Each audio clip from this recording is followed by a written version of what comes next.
Assalamualaikum warahmatullahi wabarakatuh. Nama saya Sabita Sarah dari kelas 18 Fakih Usman. Saya akan menceritakan sedikit tentang profil Dr. Daus Dekker yang merupakan salah satu tokoh kebangkitan nasional Indonesia. Dr. Daus Dekker memiliki nama panjang, yaitu Dr. Ernest Francois Eugene Daus Dekker, atau yang biasa dikenal sebagai Danendirja Setiabudi. Dr. Daus Dekker merupakan salah seorang dari peletak dasar nasional Indonesia di awal abad ke-20. Dr. Daus Dekker adalah seorang penulis yang kritis terhadap pemerintah penjajahan Hindia Belanda. Dia juga seorang wartawan dan aktivis politik. Dr. Daus Dekker adalah penggagas dari nama Nusantara untuk Hindia Belanda yang merdeka. Dia juga anggota dari 3 serangkai, selain dari Dr. Cipto Mangunkusumo dan Suwardi Suryaningrat, atau yang biasa kita kenal sebagai Ki Hajar Dewantara. Dr. Daus Dekker memulai pendidikannya di kota Pasuruan, lalu melanjutkan ke HBS Surabaya. HBS adalah sekolah yang setara dengan sekolah menengah pertama. Sekolah ini khusus untuk orang Eropa, orang Belanda, dan orang elit pribumi. Tidak lama di sana, ia dipindahkan ke sekolah elit di Batavia.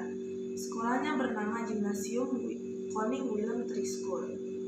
Dan setelah lulus dari sana, ia diterima bekerja di perkebunan kopi di Malang, Jawa Timur. Di sanalah ia melihat perlakuan yang semena-mena terhadap pekerja pribumi, dan akhirnya ia terbiasa membela pekerja pribumi.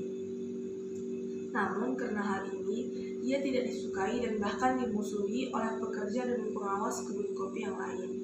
Akhirnya dia pun dipecat dan menjadi pengangguran. Karena hal ini, dia menjadi depresi. Terlebih lagi ibunya meninggal dunia.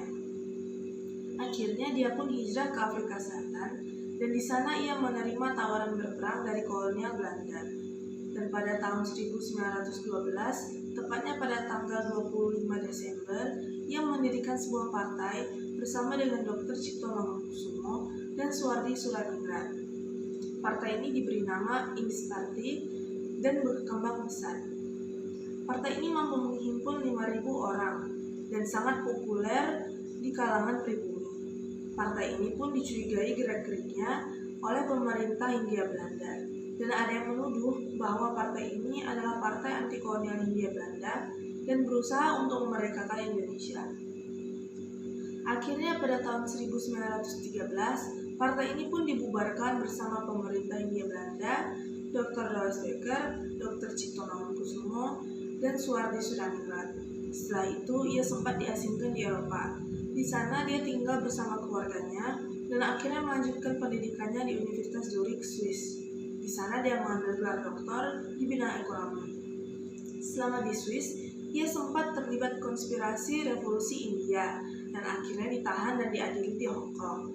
Setelah itu, pada tahun 1918, dia dipenjara selama 2 tahun di Singapura.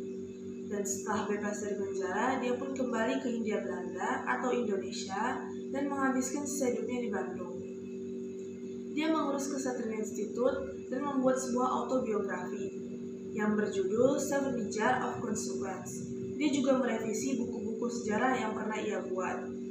Lalu ia pun wafat pada tanggal 28 Agustus pada tahun 1950. Dia dimakamkan di Taman Makam Pahlawan, Cikutra, Bandung.